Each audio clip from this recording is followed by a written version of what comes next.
Welcome to Mystery Tales channel. I'm your host, Alex. Settle in with a cup of tea or perhaps a cozy blanket, because today we're diving into a classic whodunit, inspired by the Queen of Mystery herself, Agatha Christie. This is Corpse Beneath the Jade Balcony, a Hercule Poirot Killer Story. It's a long, relaxing tale, perfect for unwinding. Over 90 minutes of slow, deliberate narration to keep you hooked from start to finish. If you're new here, hit that subscribe button and turn on notifications so you don't miss our next mystery. And as always, tell me in the comments where you're listening from, whether it's a rainy afternoon in London or a sunny spot in Sydney. I love hearing from you. Chapter 1. Introduction and Setup. The autumn of 1928 draped the Sussex countryside in a golden veil, where ancient oaks whispered secrets to the wind, and the rolling hills stretched toward a horizon softened by mist. At the heart of this bucolic splendor stood Jade Manor, a Victorian edifice of weathered stone and ivy-clad walls, its grandeur undimmed by time. The manor owed its name to an exquisite balcony of rare Burmese jade, a marvel carved with intricate lotus motifs and imported at ruinous expense by its founder, Sir Reginald Hargrove. Sir Reginald, a collector of oriental treasures, had built his fortune on the jade trade, and the balcony, perched above a terraced garden where roses bloomed in defiant scarlet, was his crowning glory. It caught the light in an otherworldly green glow, a beacon of opulence that seemed to hum with secrets of its own. It was here, in this isolated haven 5 miles from the nearest village, that Hercule Poirot found himself summoned. The renowned Belgian detective, with his immaculate mustache and penchant for order, had been enjoying a quiet retirement in London. His days were filled with the gentle rhythms of tending vegetable marrows and savoring tisanes. But as he often remarked to his valet, Georges, "Retirement, mon ami, is a fickle mistress, always interrupted by the call of mystery." So it was that a letter, penned in elegant script on embossed stationery, arrived to disturb his repose. Friday afternoon.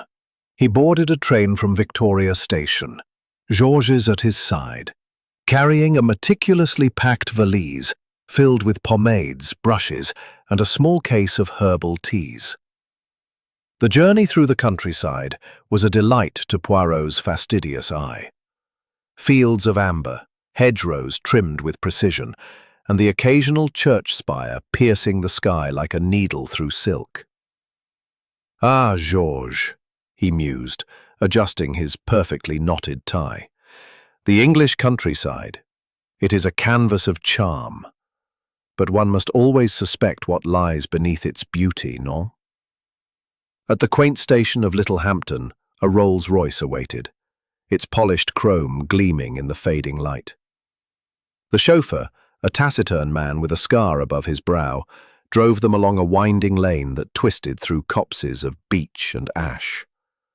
The manor loomed into view as they crested a hill, a sprawling pile of gables and turrets, its windows aglow with the promise of warmth. The jade balcony caught Poirot's eye immediately, its verdant sheen almost luminous against the grey stone. "Magnifique," he murmured, though his mind already churned with questions about the urgency of his summons. Lord Edmund Hargrove greeted Poirot at the grand entrance, his tall frame clad in tweed, his handshake firm, but his eyes betraying a flicker of unease. "Monsieur Poirot, your arrival is a godsend," he said, his voice rich with the cadence of the landed gentry. "Allow me to introduce my household. We are a small party this weekend, but one never knows what tensions simmer in close quarters." The introductions took place in the grand hall, where a chandelier cast prisms of light across walls adorned with jade artifacts, statuettes, vases, and a ceremonial dagger said to have belonged to a Ming dynasty scholar. First came Lady Amelia Hargrove, the Lord's wife, A woman in her early 40s with porcelain skin and auburn hair swept into an elegant chignon. Her string of pearls gleamed as she offered a gracious smile, but Poirot noted the faint tightness around her eyes, a sign of strain that no amount of poise could conceal. Society gossip, which Poirot never ignored, whispered of her From Burma to Bond Street. Yet whispers of discord had reached Poirot's ears. Accusations of embezzlement, disputes over profits that had soured their partnership. Blackwood's handshake was cool, his smile perfunctory. The household staff completed the introductions. Miss Eleanor Croft, the maid, was a mousy woman in her 30s, her plain dress and downcast eyes suggesting a life of quiet service. Yet Poirot, ever observant, caught a flicker of resentment in her posture, as if years of servitude had left a bitter residue. She curtsied stiffly, her hands twisting in her apron. Finally, there was Mr. Thomas Greaves, the gardener, a weathered man of 60, with soil-stained hands and a limp from a war wound sustained in the trenches of Ypres. His devotion to the manor's gardens was legendary, but his knowledge of its hidden passages, relics of Sir Reginald's smuggling days, made him a figure of quiet intrigue.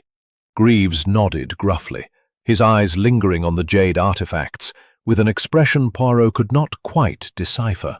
Tea was served in the drawing-room, a sumptuous space overlooking the jade balcony. The room was a study in contrasts. Plush velvet settees sat beside austere jade statues, and a fire crackled merrily while the wind howled outside.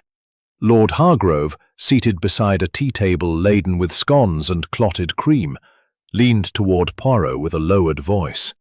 "Monsieur, I must confide in you. I've received anonymous letters, threats to be precise. They speak of sins of the past and demand payment to avoid calamity. I fear for my safety, but a public scandal would ruin us. The Hargrove name must remain untarnished." Poirot sipped his tea, his eyes narrowing. "Mon cher Lord Hargrove, you have done well to summon Hercule Poirot. The little grey cells, they are already stirring. Tell me, who has access to your study, where these letters were received?" "Only myself, my wife, and Miss Croft for cleaning," Lord Hargrove replied. "The study connects to my bedroom and the jade balcony, but both doors are kept locked. The keys remain with me." "And the balcony itself?" Poirot pressed. Greaves appeared briefly to deliver a bouquet of roses, his gaze lingering on the jade balcony visible through the windows. Poirot observed it all, the glances, the silences, the undercurrents of resentment and ambition. He noted Victor's fidgeting fingers, Blackwood's guarded posture, Lady Amelia's forced smiles. Even the staff, so often invisible, carried their own burdens. Miss Croft's stiff movements, Greaves's lingering stares. The jade balcony, illuminated by moonlight, seemed to watch over them all, its green glow both beautiful and foreboding. As the clock struck 10, Poirot retired to his guest room, a cosy chamber with a view of the gardens. He stood at the window, twirling his moustache, his mind a whirl of possibilities. The anonymous letters, the locked study, the jade balcony, all pieces of a puzzle yet to be assembled. Outside, the wind howled, and the manor creaked as if whispering its secrets. Little did Poirot know that by morning, the shadow of death would fall beneath that very balcony, and the game of murder would begin in earnest. Chapter 2. The Crime Discovered. The dawn of Saturday broke over Jade Manor with a shroud of grey mist, cloaking the Sussex hills in an ethereal veil that muffled sound and softened edges. The air was heavy with the scent of damp earth and fading roses, and the manor itself seemed to slumber, its stone walls absorbing the quiet like a sponge. Hercule Poirot, ever an early riser, awoke at precisely 6 o'clock, his internal clock as reliable as the finest Swiss timepiece.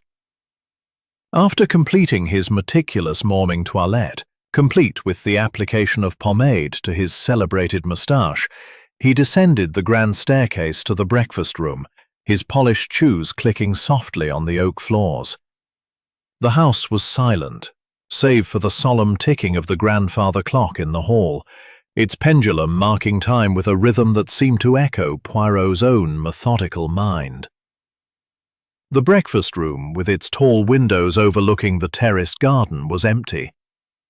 A silver coffee urn gleamed on the sideboard, and a tray of pastries sat untouched, their buttery aroma mingling with the faint where a scene of horror awaited. Lord Edmund Hargrove, master of Jade Manor, lay sprawled on the cold stones, his body twisted at an unnatural angle. His nightshirt, pale blue and rumpled, was stained with a dark pool of blood that seeped from a grievous wound to his temple. His eyes, wide and unseeing, stared skyward, as if fixed on the jade balcony above. The balcony itself, carved with its intricate lotus patterns, loomed 20 feet overhead, its French doors slightly ajar, swaying gently in the morning breeze. The key to those doors, Poirot would later learn, was found inside the study, resting on Lord Hargrove's desk, as if mocking the very notion of intrusion. Miss Eleanor Croft, the maid, stood frozen nearby, her hands clutching a bundle of linens, her face pale as the mist. It was her scream that had roused the household. I came to air the linens, sir," she stammered, her voice trembling. "I saw him there, just like that. I didn't touch anything, I swear." Before Poirot could respond, Lady Amelia Hargrove appeared, her silk robe clutched tightly around her slender frame. Her auburn hair was loose, framing a face drained of color. "Edmund!" she cried, stumbling forward. "Oh God, no!" She sank into a wicker chair on the terrace, her sobs echoing in the still morning air.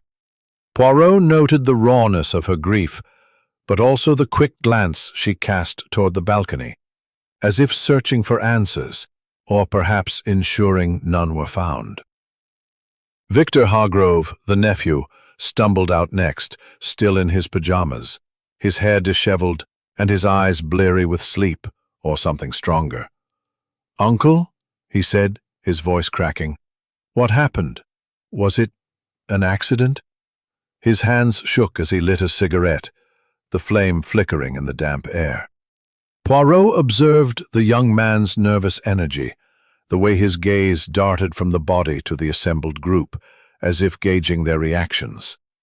Mr. Reginald Blackwood, the business partner, arrived already dressed in a crisp suit, as if he had not slept at all.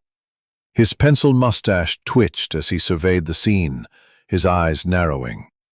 That suggested a blow rather than the impact of a fall. Yet the fall itself from 20 feet would have been lethal enough. The terrace showed no signs of a struggle, no scuff marks, no debris, save for a faint footprint in the dew near the body, later matched to Greaves' boots. The railing of the jade balcony was intact, its smooth surface offering no handholds for climbing. Most perplexing was the locked study. The French doors to the balcony were secured from the inside, as was the door connecting the study to Lord Hargrove's bedroom. The bedroom key, found on his nightstand, confirmed he had been alone. Or so it seemed. "Impossible," Poirot murmured, his eyes tracing the balcony's outline. "The room is locked, the keys within, yet the body lies here. An enigma, non?" He stood, brushing imaginary dust from his impeccable suit, and turned to the gathering crowd. "No one must touch the body until the authorities arrive.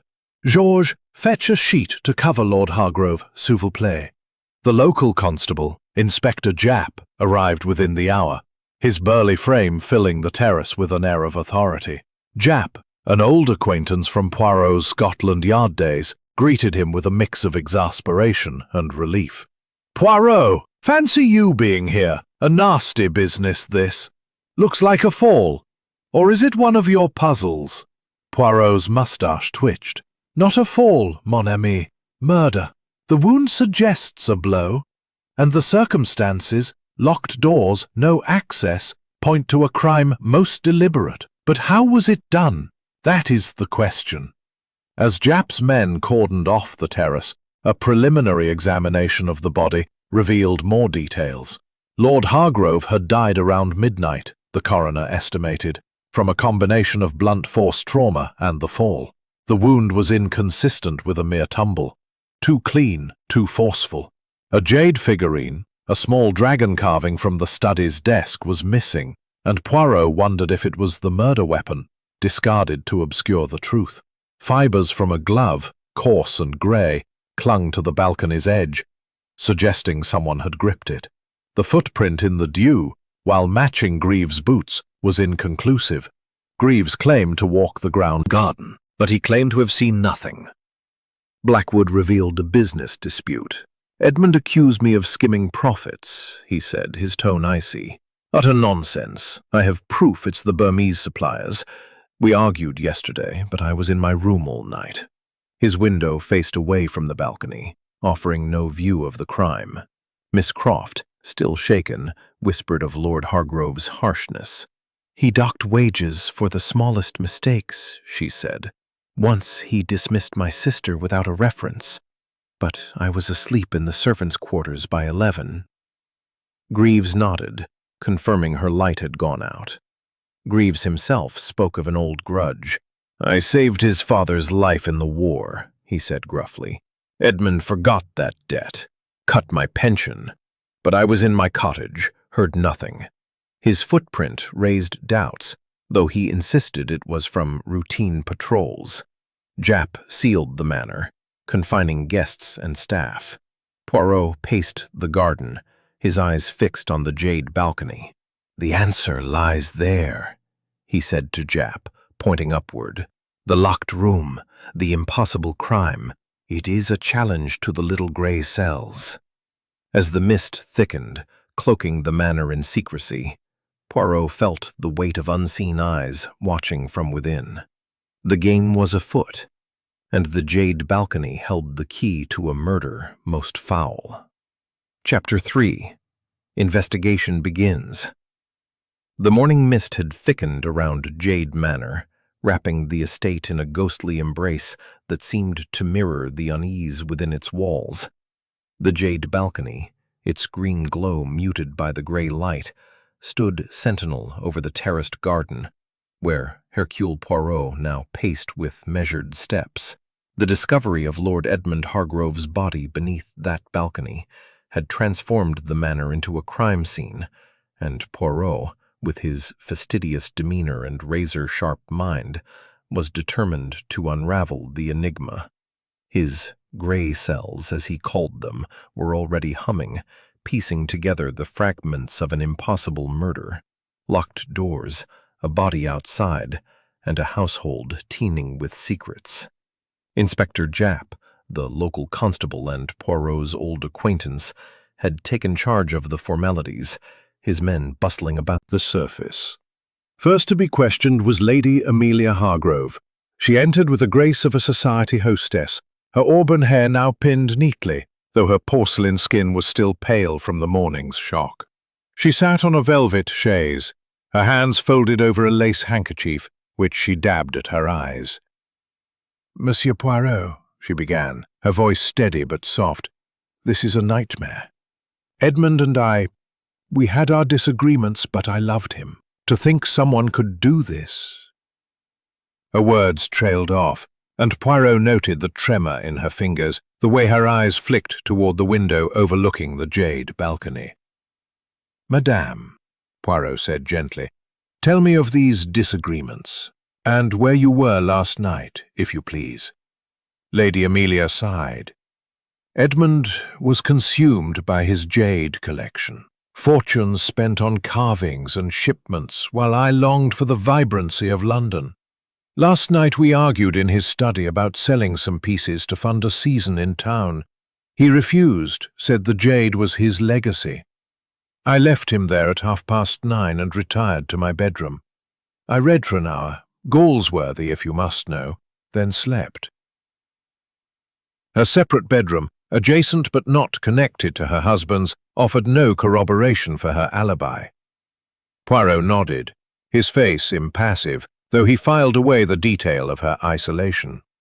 Next came Victor Hargrove, the nephew, who slouched into an armchair with the air of a man more accustomed to gaming tables than interrogations. His slicked-back hair was slightly askew, and a cigarette dangled from his lips, its smoke curling lazily toward the ceiling. "Look, Monsieur Poirot," he said, his tone brash but tinged with nerves. "Uncle was a tough old bird, always preaching about my spending. Yes, I owe a bit, 10,000, give or take, but I'd never shove him off a balcony. That's not my style." His smirk faltered under Poirot's steady gaze.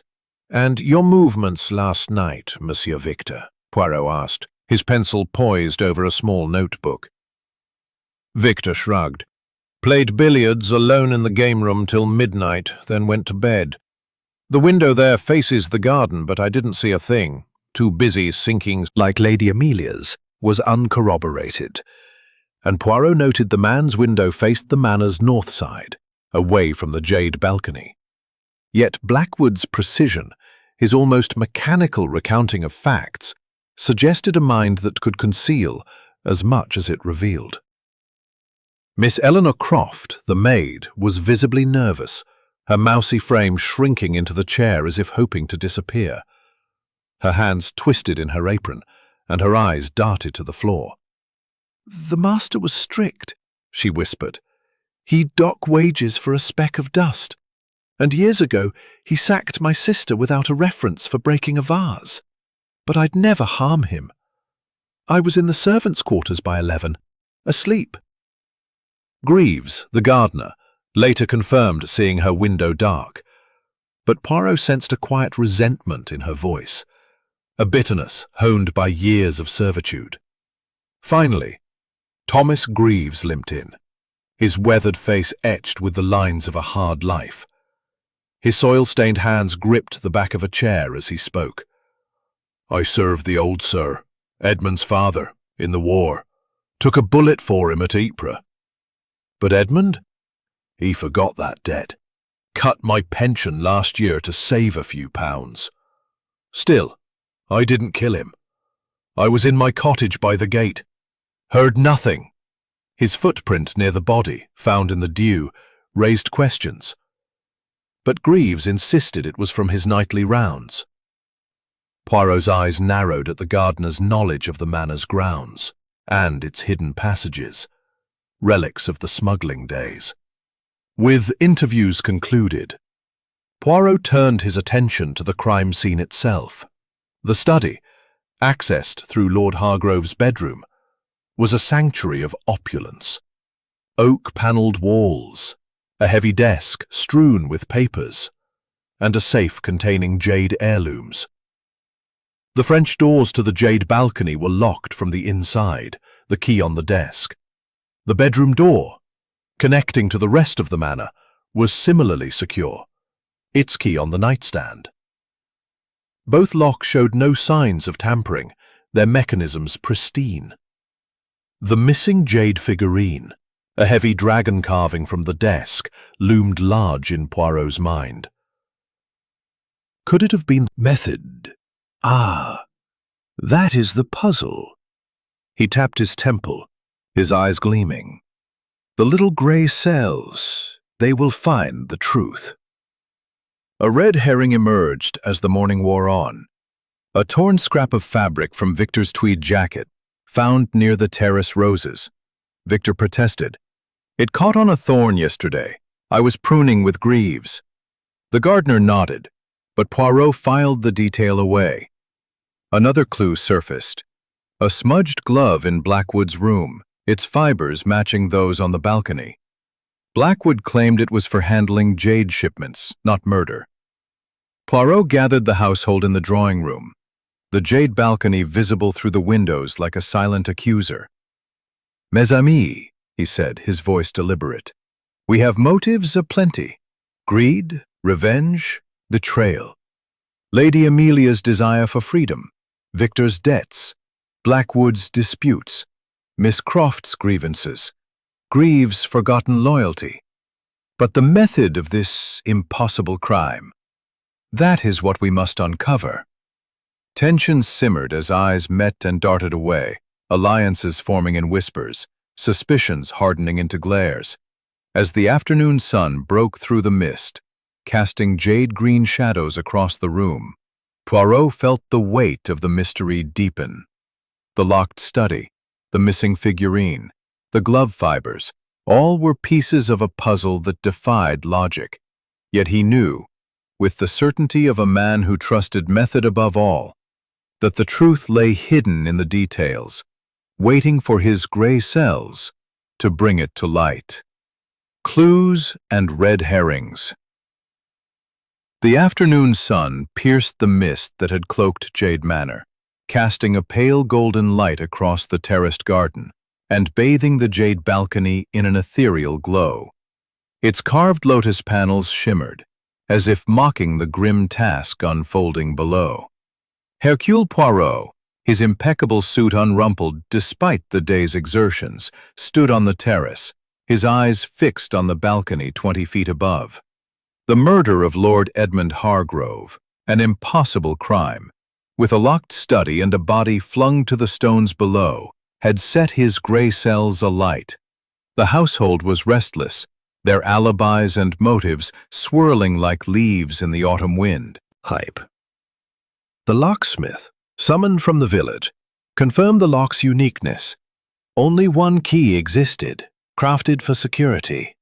Yet the scratch nagged at Poirot, a whisper of possibility in an otherwise impenetrable crime. A new clue emerged, courtesy of Miss Eleanor Croft, the maid, whose nervous demeanor had not escaped Poirot's notice. While tidying the garden path, she found a blood-stained handkerchief near the rose bushes, monogrammed with Victor Hargrove's initials, V.H. She presented it to Jap with trembling hands, her eyes wide. "I found it this morning, sir. Just there by the terrace." Victor, summoned to explain, flushed with indignation. "That's mine, yes, but it's been missing for weeks.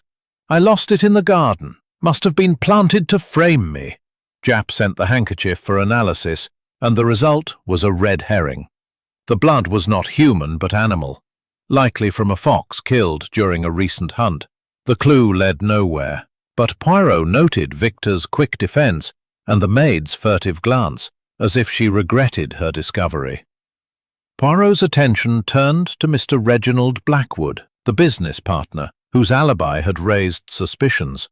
Thomas Greaves, the gardener, had mentioned seeing a light in Blackwood's room at midnight, contradicting Blackwood's claim of early sleep. Confronted, Blackwood adjusted his story with a tight smile. "My reading lamp, nothing more. I was reviewing shipment records, tedious work." Poirot, with Lady Amelia's reluctant permission, accessed the study's safe and found Blackwood's secret ledger, tucked among jade trinkets. The entries hinted at embezzlement, discrepancies in jade profits that Blackwood had blamed on Burmese suppliers. Was this a motive for murder, or another distraction? Blackwood's cool denial, a misunderstanding, nothing more, only deepened Poirot's curiosity. Lady Amelia herself was not above suspicion. A search of her bedroom, conducted with her tearful consent, revealed a bundle of letters hidden in a dresser drawer. Written in an elegant hand, they were from a London gentleman, a certain Captain Lyle, a dashing officer with whom she had danced at society balls. The letters spoke of love and plans to elope. It wound beneath the manor, but stopped short of the study, its exit sealed by a rusted gate. Inside, Poirot found traces of jade dust, green flecks that matched the missing dragon figurine. "Could the killer have used this?" he asked. Greaves shook his head. "Not to the study, sir. It's a dead end." Yet the dust suggested a connection, however faint, and Poirot filed it away. Victor Hargrove's troubles deepened with another clue. A bundle of gambling chits found in his room owed to a notorious London lender named Frankie the Blade Rousseau. The chits totaled £12,000 and scrawled threats warned of exposure if unpaid. "Uncle refused to bail me out," Victor admitted, his smirk gone. "Said I'd ruin the family name. But I didn't touch him." A groundskeeper reported seeing Victor's footprints near the terrace at midnight, though Victor claimed they were from a late-night stroll. Another red herring? Or a sign of guilt? Poirot's eyes narrowed, sensing the young man's desperation. Miss Croft's interview yielded further complexity. Under Poirot's gentle but relentless questioning, she confessed a deeper grudge. "Lord Hargrove ruined my sister," she whispered, her eyes blazing. "Years ago he seduced her, then cast her out when she fell pregnant. She died in poverty. I hated him, but I didn't kill him." Her motive was raw, her pain palpable, but her alibi held. Greaves had seen her quarters dark by 11. Yet Poirot wondered if her quiet demeanor hid a capacity for cunning. More clues surfaced, each a potential key or misdirection. The coroner's report confirmed Lord Hargrove's watch, found shattered on his wrist, had stopped at 11:45, pinpointing the time of death. Fibers on the body matched those from a maid's glove, though Miss Croft claimed hers were old and shared among staff. A tiny shard of jade, embedded in the wound, suggested the missing figurine's role, but its absence frustrated Poirot. Another red herring emerged, a forged will discovered in the study, naming Victor as sole heir. A solicitor's call disproved it. Hargrove's true will remained unchanged, splitting the estate between Lady Amelia and Charity. Blackwood's room yielded a vial labelled poison, And Victor exchanged whispered words in the hall, their glances conspiratorial. Blackwood watched Greaves with open suspicion, while Miss Croft avoided everyone's eyes, her hands trembling as she served tea. Japp's men found no ladder marks or signs of climbing, reinforcing the locked room mystery. Yet Poirot felt the answer was close, hidden in the interplay of motives and alibis. Greed, revenge, betrayal, each suspect had a reason to wish Lord Hargrove dead, but only one had the means to breach the locked study and stage the fall. The sun dipped below the horizon, casting long shadows across the terrace. Poirot stood alone, his silhouette small but resolute against the vastness of Jade Manor. "The balcony speaks," he murmured, "but only to those who listen." With each clue and red herring, the puzzle grew clearer, yet more complex. The truth, he knew, lay not in the chaos of evidence, but in the order he would impose upon it. The investigation was far from over, and the jade balcony held its secrets tightly, waiting for Poirot's genius to unlock them. Chapter 5. Complications and Twists. The investigation into Lord Edmund Hargrove's murder had cast a pall over Jade Manor, where the air seemed to thicken with suspicion as the day waned. The jade balcony, its carved lotus panels catching the fading light, loomed over the terraced garden like a silent witness to the crime that defied logic. A body flung from a locked study, an impossible act that teased Hercule Poirot's meticulous mind. The clues unearthed thus far, glove fibers, jade dust, a scratched doorframe, a blood-stained handkerchief, had woven a web of intrigue, but red herrings and half-truths obscured the path to truth. As evening approached, a storm brewed on the Sussex horizon, its distant thunder echoing the unrest within the manor's walls. Poirot, his grey cells humming, sensed the case was about to twist into new complexities, each revelation tightening the knot of the mystery. The afternoon brought a startling discovery that shifted Poirot's perspective. While examining the jade balcony with Inspector Japp, he noticed an room. Lady Amelia Hargrove clutched her throat, gasping, "Poison!" Her teacup clattered to the floor, and she collapsed onto a settee, her face pale. The room erupted, Victor shouting for a doctor, Blackwood fetching water, Miss Croft frozen in panic. Poirot, ever calm, examined the cup's contents, noting a faint, bitter scent. Japp sent it for analysis, but the results, delivered by a breathless constable, revealed no poison, only a strong dose of chamomile, likely causing indigestion. A diversion, perhaps? Poirot mused to Jap. Lady Amelia, recovering, insisted she felt ill, her eyes darting nervously. Was she a victim, or staging a distraction to shift suspicion? Her earlier letters to Captain Lyle, hinting at elopement, made her theatrics suspect. Victor Hargrove's temper flared, complicating matters further. In the library, he confronted Blackwood, accusing him of planting the blood-stained handkerchief to frame him. "You've always hated me, you scheming snake," Victor shouted, shoving Blackwood against a bookcase. Jap's men separated them, but the scuffle revealed a new detail, a bruise on Victor's wrist, which he claimed was from billiards, but looked suspiciously like a defensive mark. Blackwood, brushing off his suit, muttered, "The boy's desperate. Debts make men dangerous." Poirot noted the growing rift, sensing Victor's volatility could either be guilt or a reaction to being cornered. Thomas Greaves, the gardener, dropped a bombshell during a second interview in the potting shed. His gruff voice lowered as he confessed, "I'm more than just a servant, Monsieur Poirot. I'm Edmund's half-brother, illegitimate, born to a maid old Sir Reginald loved. Never acknowledged, but I confronted Edmund last night on the balcony, begging for recognition. He swore the meeting ended peacefully, with Edmund promising to consider his claim. Greaves's alibi was backed by Miss Croft, who admitted to being his secret lover. I saw him return to his cottage by 10, she said, blushing. But her bias, and Greaves's footprint near the body, cast doubt. Was his confession a plea for sympathy, or a clever misdirection? Blackwood's story of desk. I panicked, locked up, and fled. Her timeline conflicted with the coroner's estimate of midnight, and Poirot's eyes narrowed. Had she lied about the time, or was she covering a darker act? The glove fibers, matching those on the balcony, were traced to her quarters, but she claimed they were standard issue for staff. Her motive, revenge for her sister's ruin, grew stronger, yet her fear seemed genuine. A pivotal clue emerged: the missing Jade dragon figurine, suspected as the murder weapon, was found in the garden pond, half submerged among lily pads.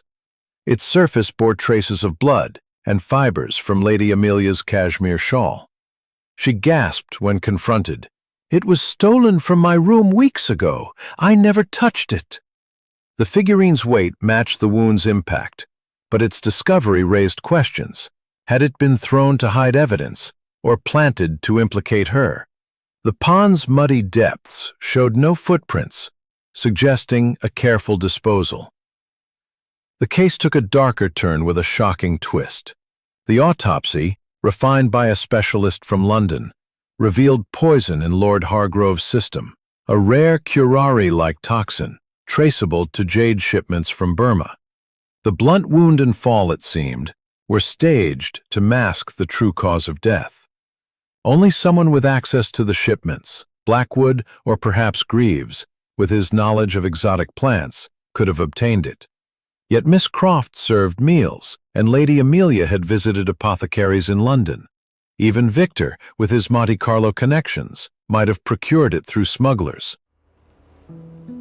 The poison reshaped the puzzle, suggesting a killer with intimate knowledge of the manor's trade.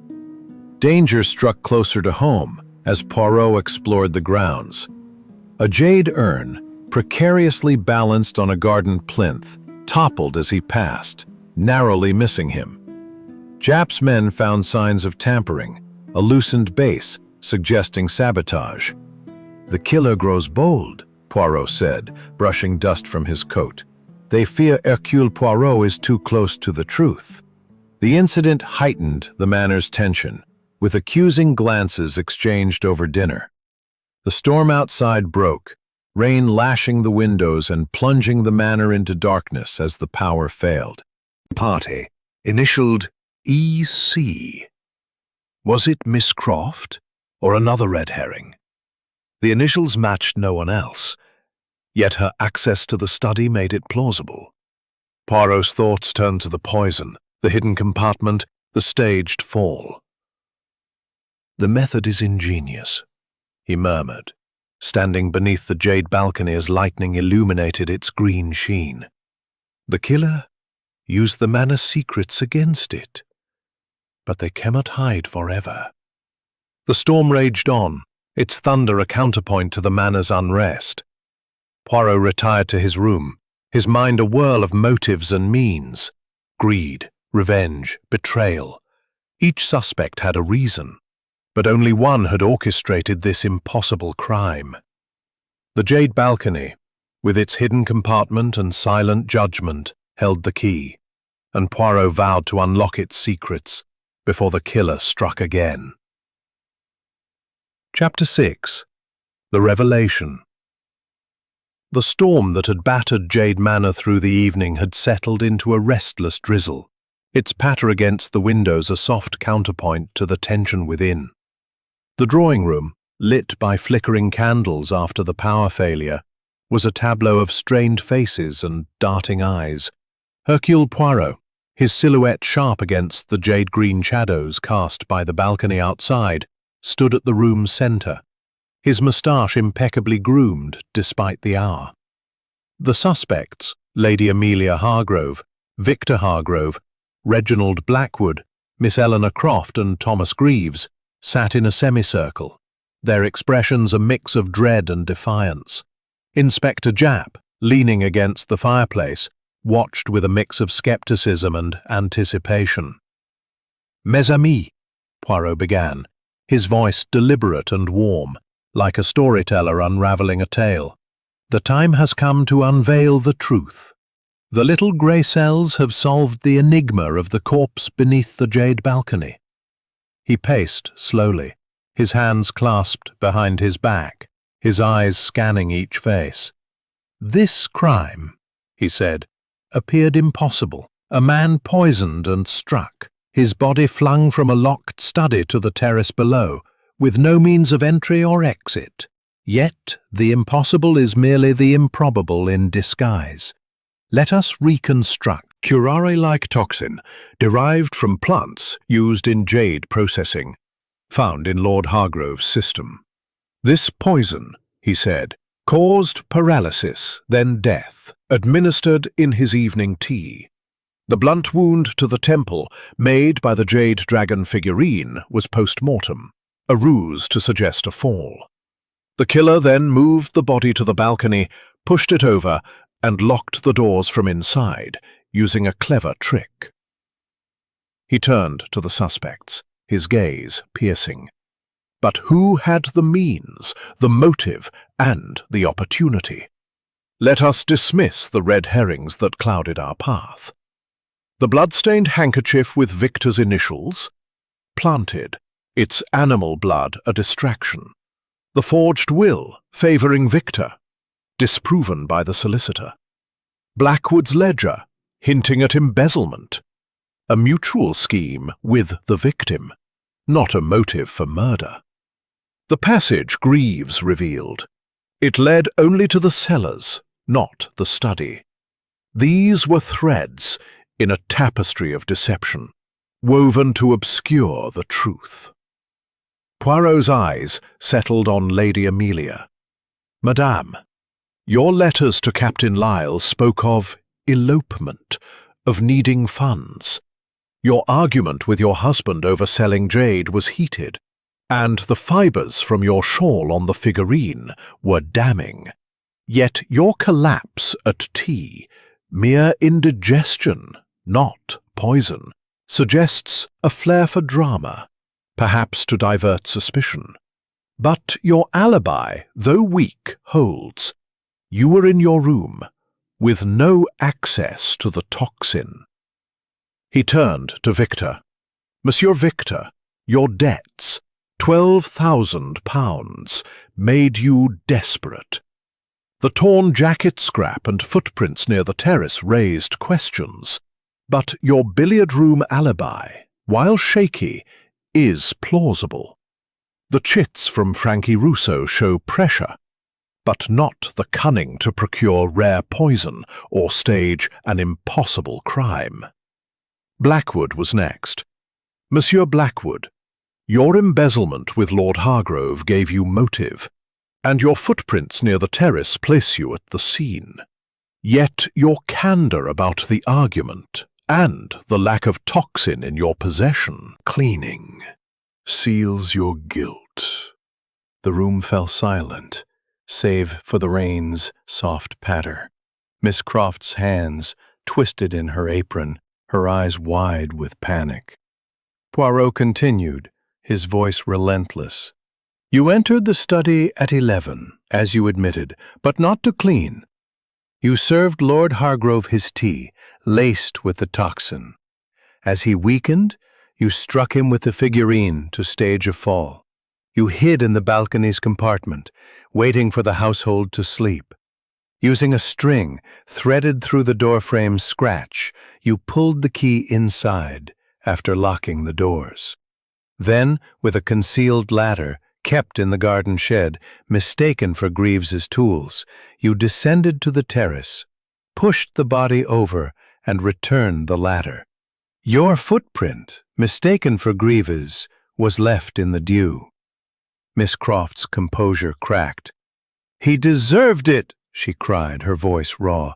He seduced my sister, left her to die in shame.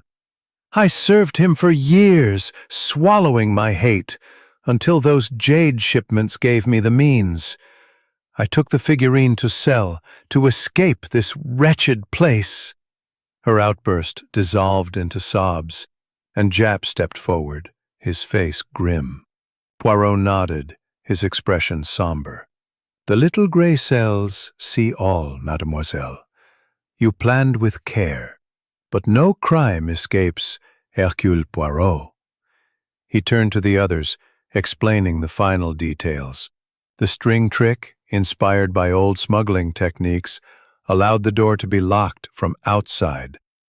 The ladder, lightweight and collapsible, was stored in the shed, its use obscured by Greaves's nightly rounds.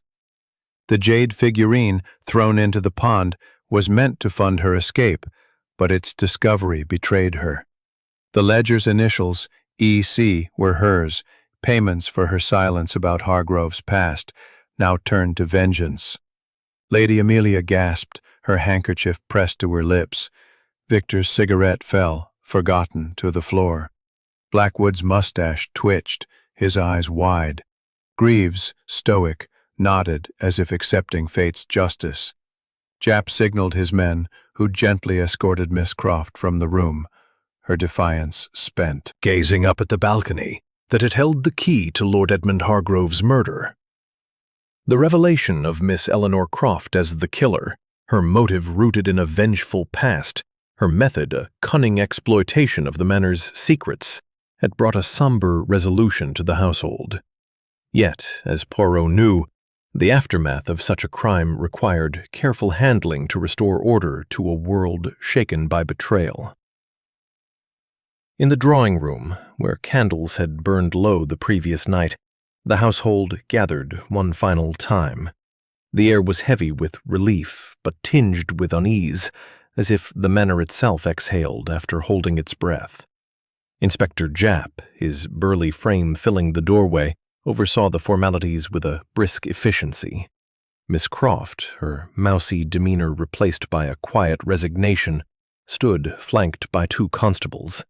Her hands, once twisting nervously in her apron, now hung limply at her sides. "You'll come quietly, Miss Croft," Japp said, his tone firm but not unkind. She nodded, her eyes fixed on the floor, and was led away to a waiting police van, her footsteps echoing softly in the hall. Poirot, standing by the fireplace, addressed the remaining suspects. Lady Amelia Hargrove, Victor Hargrove, Reginald Blackwood, and Thomas Greaves. His voice, warm and deliberate, carried the weight of finality.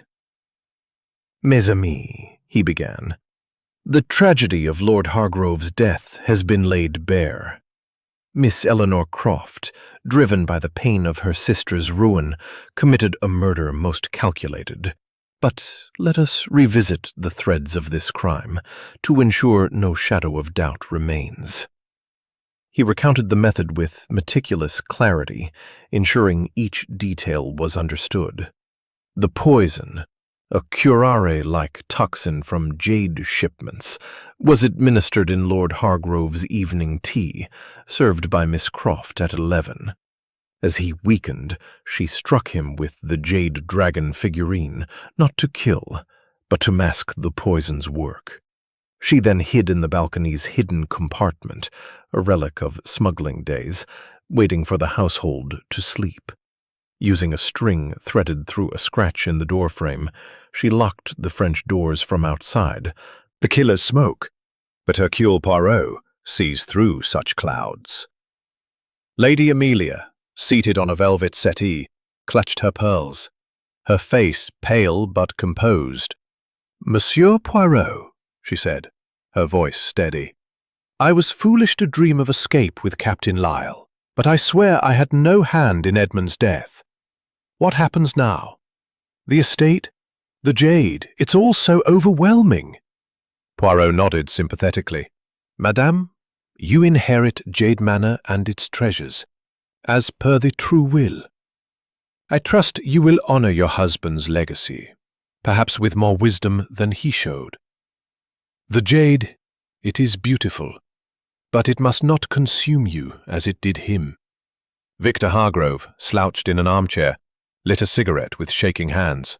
"I'm no saint, Poirot," he said, his smirk gone. "Those debts, they're real, and I thought Uncle's death might solve them.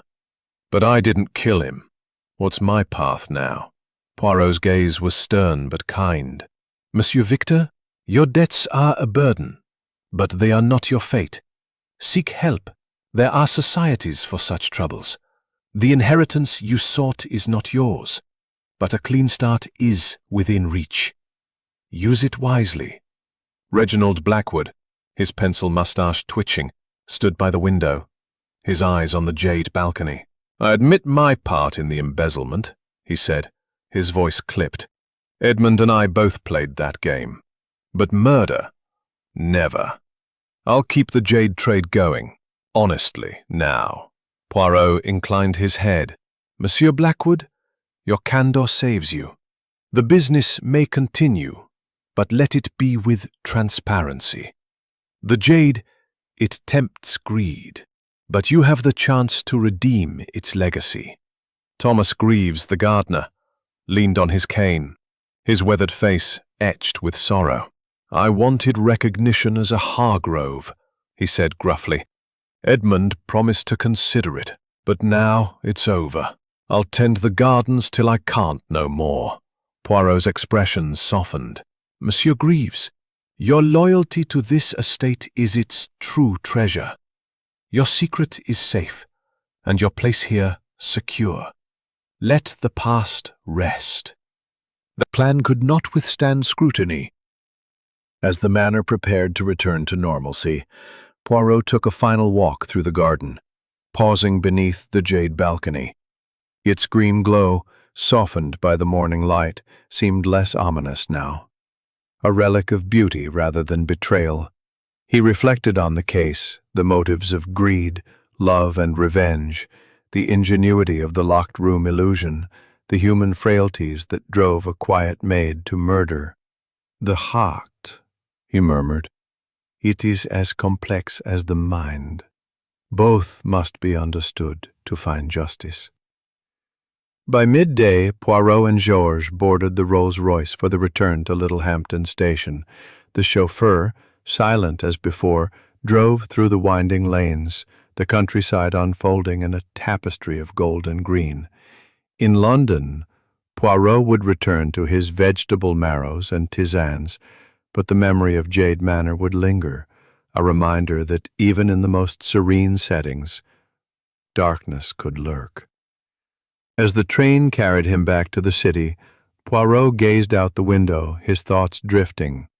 "Justice, like jade, endures," he said to Georges, who nodded dutifully. "But it requires the light of truth to shine." The case was closed, the killer apprehended, and the manor's secrets laid bare. Yet Poirot knew that other mysteries awaited, other puzzles to challenge his gray cells. For now, though, he allowed himself a moment of satisfaction, his mustache twitching with a faint smile as Jade Manor faded into the distance. Chapter 8. Echoes of the Past. The resolution of Lord Edmund Hargrove's murder had brought a fragile calm to Jade Manor, but the echoes of the crime still reverberated through its stone corridors and manicured gardens. The jade balcony, its green panels catching the late morning light of Sunday, October 1928, stood as a silent sentinel, its secrets laid bare by Hercule Poirot's relentless logic. Yet, as the Belgian detective prepared to depart, a lingering unease suggested that the manor's story was not fully told. Miss Eleanor Croft's confession had unraveled the how and why of the murder, but Poirot's meticulous mind sensed threads of the past. Himself, it is never truly silent. It speaks through the present, if one listens. He began his final investigation in the library, where the leather-bound tomes and jade artifacts seemed to whisper of bygone eras. Lady Amelia Hargrove, now the estate's sole mistress, joined him. Her auburn hair pinned elegantly, but her eyes shadowed with fatigue. "Monsieur Poirot," she said, settling into a chair, "you've brought us justice. But I feel the manor is still haunted, not by ghosts, but by secrets. What more must we face?" Poirot inclined his head. "Madame, the crime is solved, but the heart of Jade Manor beats with history. Your husband's death was a spark, but the fire began long ago. Tell me, what do you know of your husband's grandfather, Sir Reginald, and his jade trade?" Lady Amelia frowned, her fingers tracing her pearl necklace. "Sir Reginald was a legend, ruthless, they say, in his pursuit of jade. He built this manor on profits from Burma, often through questionable means, smuggling, bribes, even feuds with rivals. Edmund inherited his obsession, but not his cunning. I always felt the jade was a curse as much as a treasure." Her words confirmed Poirot's suspicions. The jade balcony, with its hidden compartment, was a relic of Sir Reginald's darker dealings. He requested access to the manor's archives, stored in a dusty attic room. With Georges' help, he sifted through yellowed ledgers, letters, and shipping manifests, each document a window into the Hargrove legacy. One letter, dated 1895, caught his eye, a plea from a woman named Mary Croft, begging Sir Reginald for support after bearing his child. "Mon Dieu!" Poirot whispered. "Miss Croft's mother, perhaps." The letter hinted at a scandal buried by wealth, a thread connecting the past to the present crime. Poirot summoned Thomas Greaves, the gardener, whose claim as Sir Reginald's illegitimate son had surfaced earlier. Greaves limped into the library, his weathered face wary. "Monsieur Greaves," Poirot said, holding up the letter.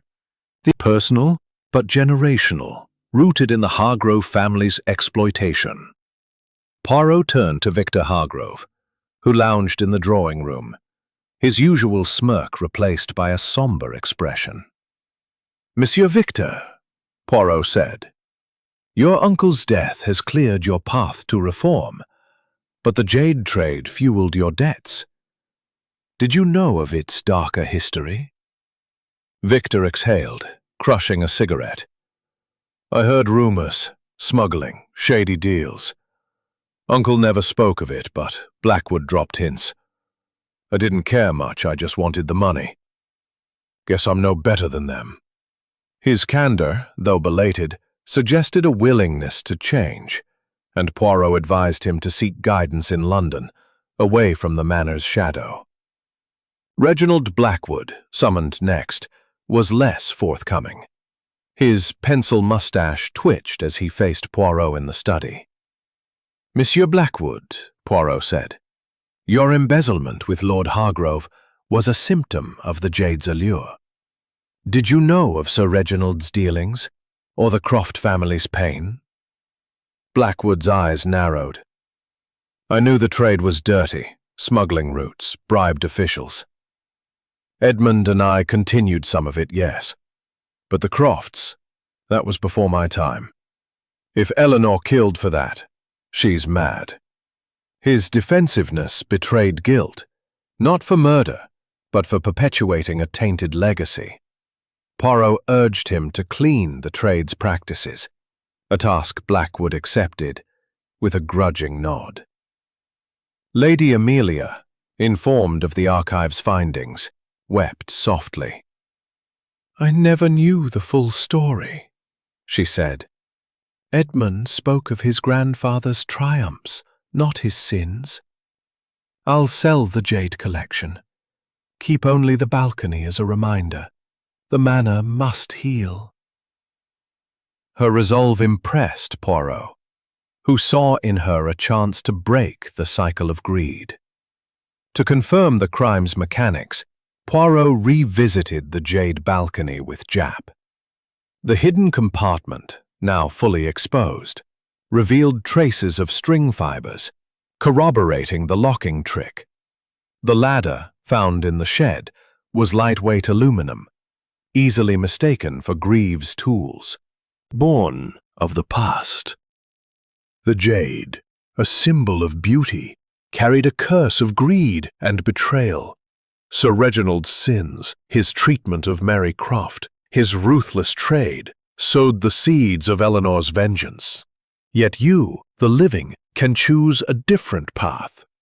Let Jade Manor be a place of renewal, not regret. Lady Amelia vowed to fund a memorial for Mary and Jane Croft, a gesture of atonement. Victor, humbled, planned to leave for London, seeking help for his debts. Blackwood promised transparency in the Jade trade, while Greaves, tears in his eyes, agreed to stay on, tending the gardens as a tribute to his lost love. The manor, though scarred, felt lighter. Its secrets aired like linens in the sun. As Poirot prepared to depart, he stood beneath the Jade balcony one final time, its green sheen a reminder of the case's complexity. "The past shapes us," he murmured to Georges, "but it is the present we must master." The Rolls-Royce awaited, and as it carried him through the winding lanes to Little Hampden Station, Poirot reflected on the delicate balance of justice.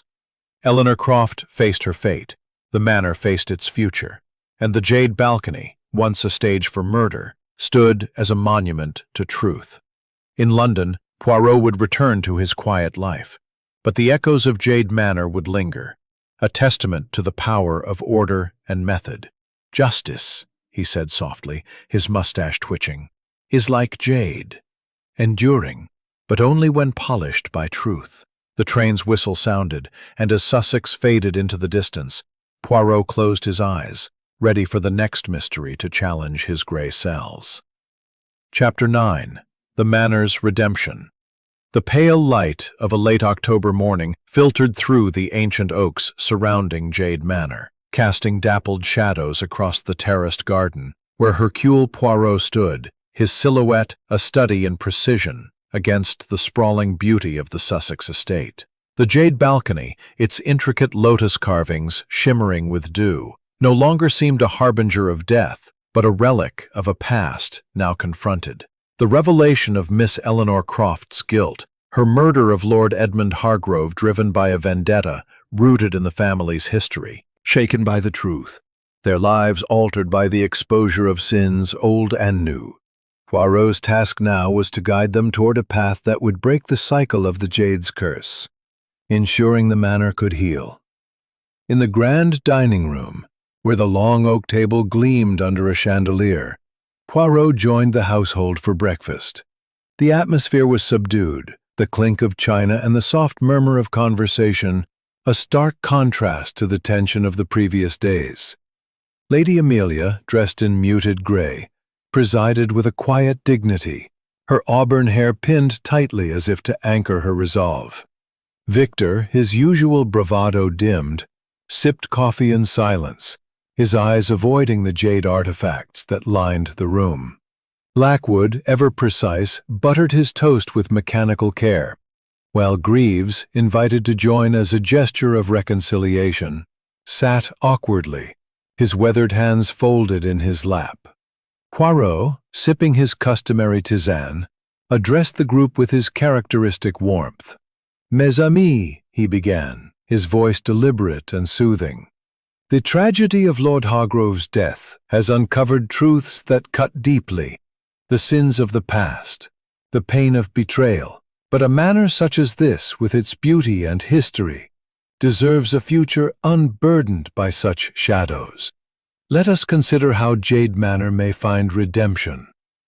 Lady Amelia spoke first, her voice steady but tinged with sorrow. "Monsieur Poirot, your revelations about Sir Reginald and Mary Croft, Eleanor's mother, have shown me how much harm this family has done. I want to make amends, to ensure the jade no longer fuels greed or suffering. I plan to sell most of the collection, keeping only the balcony as a reminder of our mistakes. The proceeds will fund repairs to the manor and a trust for the village to support those wronged by the Hargroves." Poirot nodded approvingly. "A noble decision, madame. The jade, it is beautiful, but its allure has been a poison. Your generosity will cleanse its legacy. Have you considered a memorial for Mary and Jane Croft, to honor their memory?" Her eyes brightened with resolve. "Yes, I've spoken with the vicar, a plaque in the village church, and a scholarship in their names for girls." Jade Manor be a memory of lessons learned, not losses mourned. Reginald Blackwood, his pencil mustache twitching, cleared his throat. "The jade trade, my trade, has been tainted, I admit. Edmund and I bent rules, cut corners. But I'll clean it up, Poirot. New suppliers, transparent books, no more smuggling or bribes. The business can thrive without blood on its hands." His pragmatism, though laced with self-interest, was a step toward reform, and Poirot acknowledged it with a nod. "Monsieur Blackwood, the trade must reflect the honor you now profess. The jade balcony stands as a warning. Let it guide you to integrity." Poirot's words carried a gentle admonition, urging Blackwood to match his promises with action. Greaves, his weathered face etched with grief, spoke last. "I loved Eleanor," he said, his voice breaking. "Didn't know she'd go so far. As Sir Reginald's son, I wanted my due, but now I just want peace. I'll stay, tend the gardens, keep the manor alive for those who come after." His loyalty, despite his pain, touched Poirot, who saw in Greaves the heart of Jade Manor's endurance. "Mon cher Greaves," Poirot said softly, "your devotion is the soul of this place. Let your roses bloom as a tribute to love, not loss. You are as much a Hargrove as any, in spirit, if not name." After breakfast, Poirot requested a final tour of the manor, accompanied by Lady Amelia. They walked through the grand hall, where jade artifacts gleamed in their cases, soon to be sold for a greater good. In the study, the scene of the crime, the French doors to the jade balcony stood closed, their key now in Japp's evidence locker. Poirot paused, his eyes tracing the scratch on the doorframe where Eleanor's string had worked its deception. "The balcony," he said. "It was both tool and witness. Its secrets are now ours, madame." Lady Amelia shivered, her gaze fixed on the green panels outside. "I used to think it beautiful, but now it feels like a judge watching us." "The name endures, monsieur," when it serves justice and truth. The manor will thrive under such principles. The household gathered in the drawing room to bid Poirot farewell, the jade balcony visible through the windows, its glow softened by the sun. Lady Amelia clasped his hand. "Monsieur Poirot, you've given us more than justice, a chance to start anew. We won't forget." Victor, Blackwood, and Greaves echoed her gratitude, their faces reflecting a mix of relief and resolve. As the Rolls-Royce carried Poirot and George to Littlehampton Station, the manor receded into the distance, its gables framed against the rolling hills. Poirot gazed out the window, his thoughts on the delicate balance of past and present. "The jade balcony," he said to George. "It was a mirror of human frailty, greed, vengeance, love. Yet redemption is possible when truth lights the way." At the station, the train's whistle signaled departure. Poirot boarded, his valise packed with the precision of a man who cherished order. In London, his vegetable marrows and tisanes awaited, but the memory of Jade Manor would linger, a testament to the power of his grey cells. "Justice," he murmured, his mustache twitching, "is the foundation of peace. And peace, mon ami, is the manor's true redemption." As the countryside blurred past, Poirot closed his eyes, ready for the next challenge to his methodical mind. Chapter 10. A New Dawn. The sun rose over Jade Manor on the final morning of Hercule Poirot's stay, casting a gentle glow across the Sussex hills and bathing the estate in a light that felt like a promise of renewal. The jade balcony, its intricate lotus carvings glistening with the last traces of morning dew, stood as a silent testament to the tragedy and truth it had witnessed. The revelation of Miss Eleanor Croft's crime, her calculated murder of Lord Edmund Hargrove, driven by a deep-seated vendetta, had unshackled the manor from its secrets, but the weight of its history lingered. Poirot, his grey cells ever attuned to the nuances of human nature, knew that this final chapter was not merely an epilogue, but a chance to cement the manor's transformation, to ensure its legacy. The grand hall, where jade artifacts once gleamed with a seductive menace. Lady Amelia Hargrove had begun the process of dismantling the collection. Crates lined the walls, filled with statuettes and vases destined for auction, their proceeds earmarked for the village trust and manor repairs. She greeted Poirot with a quiet resolve, her auburn hair swept into a simple chignon, her grey dress a symbol of mourning and renewal. "Monsieur Poirot," she said, her voice steady, "you've given us more than justice. You've shown us how to move forward. I've been thinking of the future, not just the manors, but the villages. I want to make things right." Poirot inclined his head, his mustache twitching with approval. "Madame, your vision is commendable. The jade, it was a treasure that became a curse. By letting it go, you free Jade Manor from its shadow. The memorial for Mary and Jane Croft, how does it progress?" Lady Amelia smiled faintly. "The vicar has approved a plaque in the church, to be unveiled next month. And the scholarship fund is set. Girls from the village will have opportunities my husband's family denied others.